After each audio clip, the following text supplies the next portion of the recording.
Guys, gawin natin remote control yung ano natin, yung cellphone. Ayun o. Yan guys o, pindutin ko ito. Ayun o.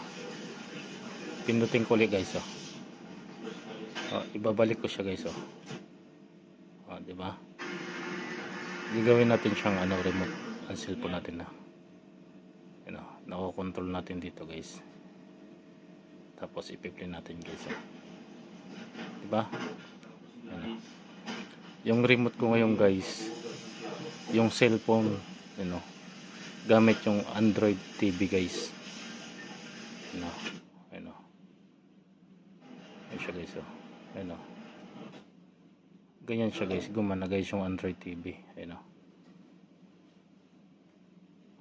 Ipi-play ko ulit. Diba guys oh. I-stop ko guys sa dito. Android TV yan guys oh. Yan siya guys oh. Diba guys?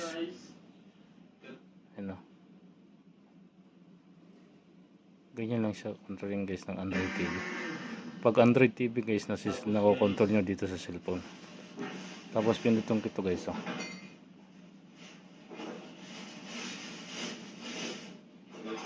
Tapos i-disconnect ko siya guys. Disconnect ko ito. Yan siya guys oh. Diba? Pag na-disconnect na guys, ito lang gagamitin nyo ngayon guys, yung remote na. Ito na yung gagamitin nyo ngayon guys. Yan siya guys. Ganyan yung kaganda ng Android TV. Yan guys. Siyempre guys, ayun o, buhay tapang ulit. Diba guys oh. Tapos gagamitin ko naman yung ano ko, yung Android cellphone ko. Ayun siya guys. Tapos pindutin ko naman to guys.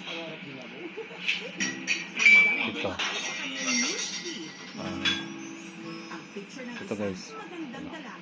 Tapos Android TV.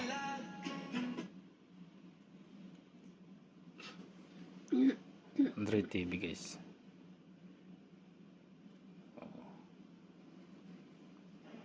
Tayo naman ang napapanood dyan guys. Diba?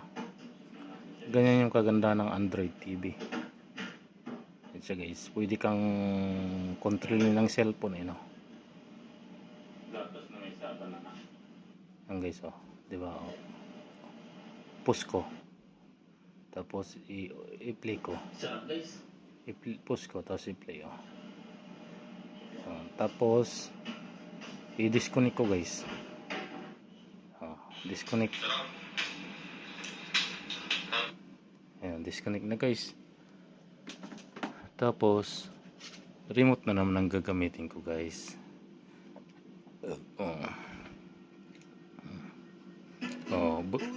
Buhay tapang ulit. Ganun lang magpalit-palit guys. Yun lang guys. Bye bye.